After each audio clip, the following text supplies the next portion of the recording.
Yes, it's Rico again. So, a lot of people talking about the Georgia indictment against Donald Trump and his Confederates have been saying, oh, well, looking at this list of acts, Fani Willis, the district attorney of Fulton County, has made it a crime to ask for a phone number or to tweet or to tell people to watch a TV show or to criticize Mike Pence. How can that be? Well, that's not quite right. People are referring to part of the indictment that has a long list of what are called overt acts. Overt acts aren't crimes, they're evidence that there's a conspiracy. You see, people for a long time have realized that if you can charge people with conspiracy just because they agreed to do something but never did anything, you'd catch a lot of dumb, drunk, and not serious people. So for many years, there's been a requirement for most statutes that if you charge someone with a conspiracy, you have to name some overt acts that somebody did to move that conspiracy forward, to show that it wasn't just idle talk. That's what a list of overt acts is. It's the prosecutor saying, these are some things that some members of the conspiracy did to move it forward. They don't have to be crimes. They don't have to be against the law.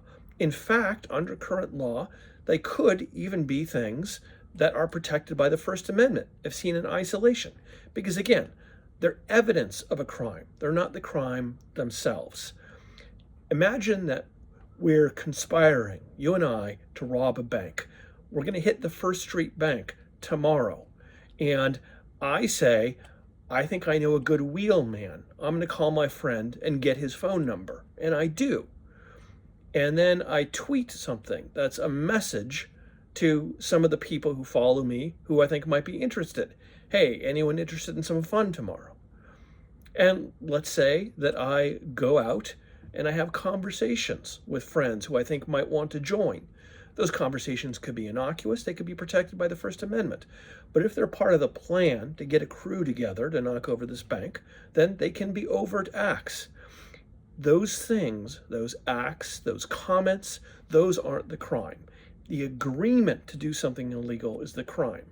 Those overt acts are just evidence.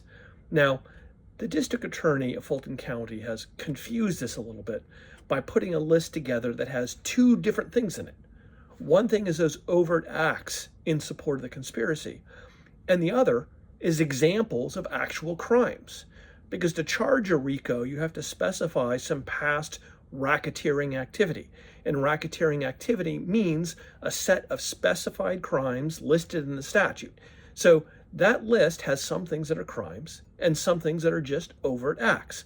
It's all very confusing, so you can understand why some people are not clear what she's trying to criminalize here. If you'd like to know more, I wrote a very long, my apologies, Substack post about it, and you can see the link in the comments.